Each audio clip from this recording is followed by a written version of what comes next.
Pedro Sánchez es el primer presidente de turno de la Unión Europea aplaudido por la banda terrorista Hamás y a la vez es el primer presidente de turno de la Unión Europea abucheado por el Parlamento en Estrasburgo. Con este bochorno histórico podrían resumirse perfectamente estos meses en los que el señor Sánchez ha pasado de avergonzar a una mayoría de españoles a avergonzar a una mayoría de europeos. El aplauso de la banda terrorista Hamás entiendo que no le ha preocupado mucho porque cree que no le perjudica, teniendo en cuenta que aquí recibe sin aparente costo el apoyo de Bildu. Sin costo en este Parlamento, pero con un gigantesco coste en las calles españolas. Pero quizá alguien en su equipo, alguien que todavía tuviese un mínimo de empatía, debería haberle advertido al señor Sánchez que hay millones de europeos que tienen miedo del fundamentalismo islámico. Ni una palabra en esta comparecencia, señor Sánchez. Y no es una amenaza lejana, es una realidad con la que las oligarquías políticas a las que usted pertenece nos están obligando a convivir.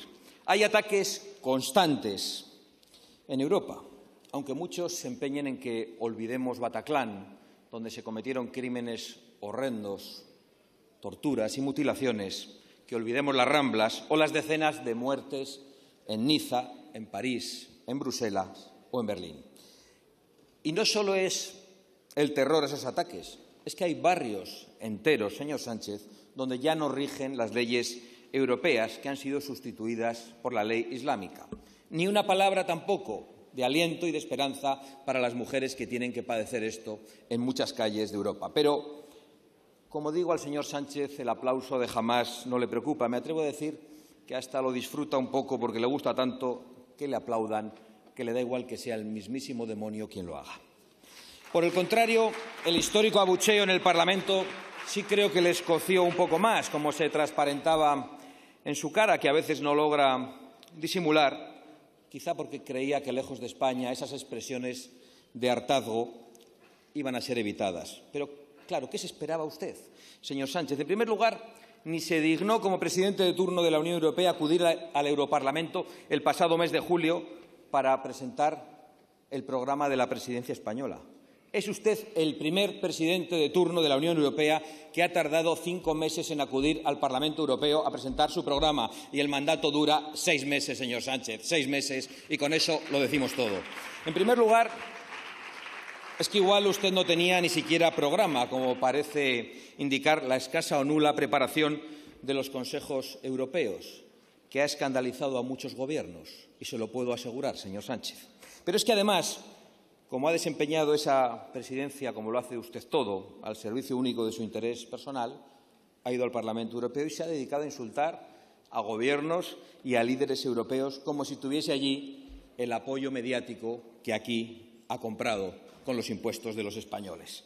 ¿Esa es su manera de buscar la unidad europea que usted reivindicaba en sus palabras en esta tribuna hace unos minutos? ¿Su manera es insultar a otros líderes y otros gobiernos europeos?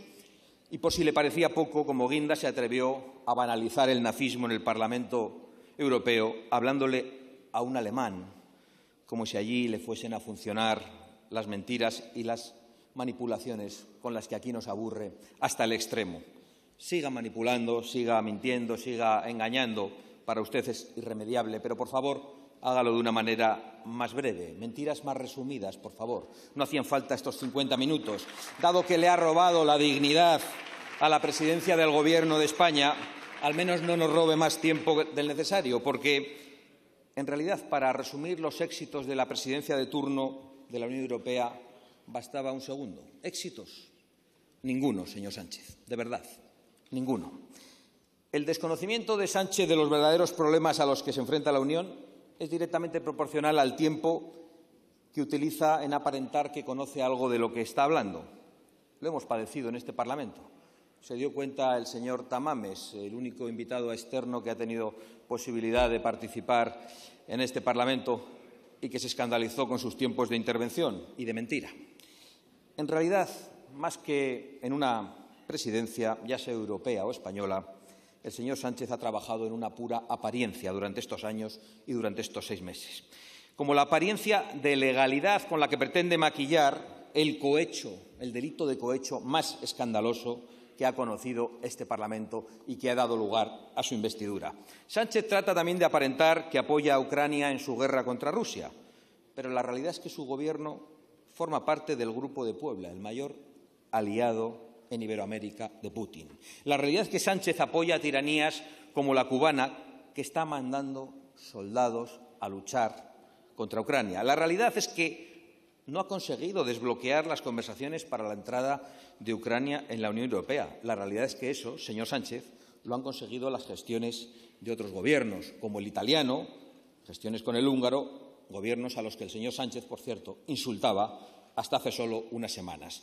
Sánchez también ha tratado de aparentar que le preocupa la avalancha migratoria, pero la realidad es que no solo no la combate, sino que la promueve a través de las ONG financiadas por este Gobierno, que acaban ayudando a las mafias que comercian con seres humanos en el Mediterráneo. Algo que es, por cierto, la mejor publicidad para las mafias, que saben que en cuanto se echan al mar, Sánchez acude a traerlos a puertos españoles en vez de devolverles al puerto seguro más cercano. Y viene aquí y saca pecho sobre el pacto de migración-asilo, pero oculta usted lo principal. Y lo principal es que las tesis socialistas no han sido aceptadas en este pacto, señor Sánchez. La realidad es que el Parlamento ha tenido que aceptar las tesis de Suecia, de Finlandia, de Francia, de Italia o de Hungría, que eran tesis evidentemente más restrictivas y más acordes a las necesidades y voluntad de las naciones europeas. Sánchez también aparenta una preocupación por la energía. Esto es aún más sorprendente, pero la realidad es que su política energética, que es extremista, que es disparatada, va a llevar a España al riesgo de apagones, como reconoce su propio Gobierno ante los medios de comunicación. Claro, ustedes dinamitan las térmicas, vuelan las presas, se niegan a apostar por la energía nuclear cuando toda Europa lo hace. ¿Qué se podía esperar? Y en Europa apenas han logrado paliar la enorme traición que las oligarquías políticas, y aquí hablo de socialistas y populares, que en nombre del fanatismo climático hicieron al continente dependiente del gas ruso, con las consecuencias que todos conocemos. Por un lado, la guerra y, por otro lado, la ruina para millones de familias y de pequeñas empresas incapaces de pagar las facturas energéticas. Por cierto, el señor Feijóo también en este aspecto nos debe algún tipo de explicación sobre las conexiones del Partido Popular Europeo con las empresas gasísticas de Putin. No es un tema menor y estaría bien una explicación, pero volvamos a las apariencias del señor Sánchez. Muy vinculadas con la inmigración y con la energía están las relaciones de España con Marruecos y con Argelia. Aquí Sánchez aparenta una normalidad de la que no solo se ríen en el norte de África, sino también en Europa. Allí probablemente se sorprenden. A mí me han preguntado, ¿qué le debe el señor Sánchez a Marruecos? Y respondo la verdad, que no lo sabemos, pero que la factura debe ser muy abultada, mayor todavía que la que tenía con el golpista prófugo que le ha dado la presidencia del Gobierno, porque Sánchez ha cambiado la posición de España sobre el Sáhara sin preguntar ni siquiera a su partido.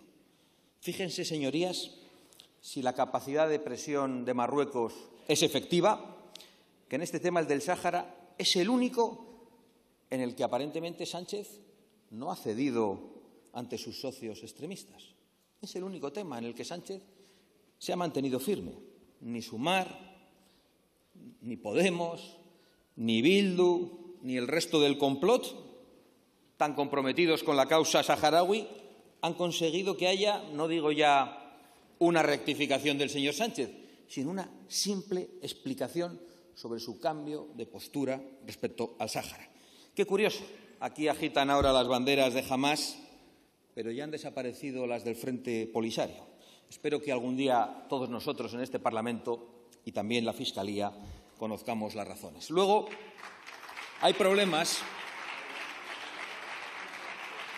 en los que el señor Sánchez ni siquiera aparenta. Por ejemplo, la cuestión demográfica o la ruina a la que las políticas extremistas de algunos urbanitas están llevando al campo europeo, o el fracaso absoluto del multiculturalismo promovido por las élites políticas, y, por supuesto, ni una palabra sobre el fundamentalismo islámico, porque no se atreve a nombrarlo.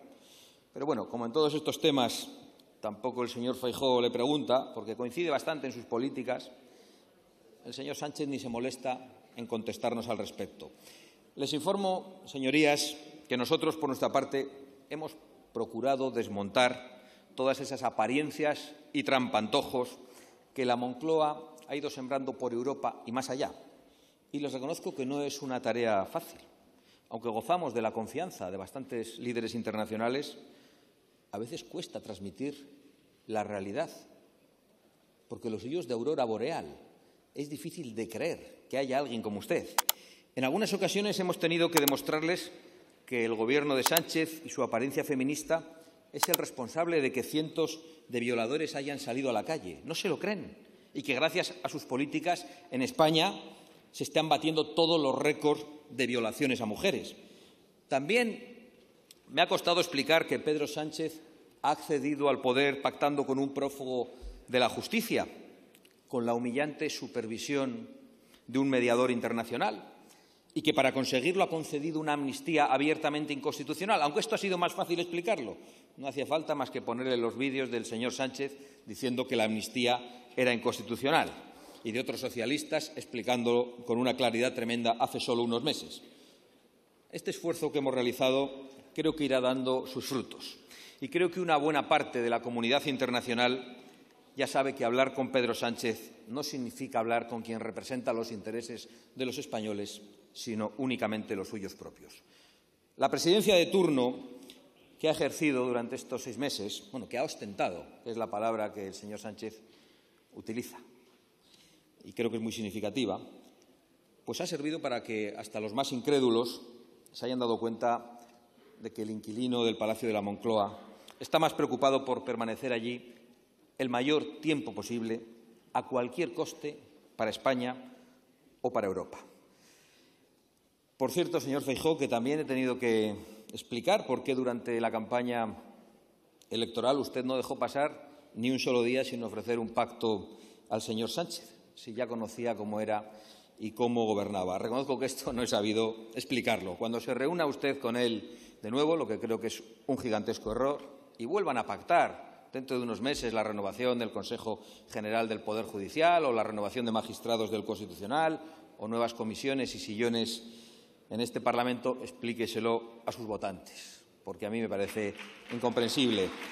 El señor Sánchez ha dicho que nos vamos a hartar de las reuniones que va a tener con Puigdemont y me temo que el señor Feijóo nos va a decir que nos vamos a hartar de las reuniones que tendrá con el señor Sánchez. El señor Sánchez legitima a Puigdemont con esas reuniones y usted no debería legitimar las acciones del señor Sánchez reuniéndose con él. Señorías, en definitiva, las apariencias engañan, como dice la sabiduría popular, y Pedro Sánchez es pura apariencia, porque Pedro Sánchez es puro engaño. Muchas gracias.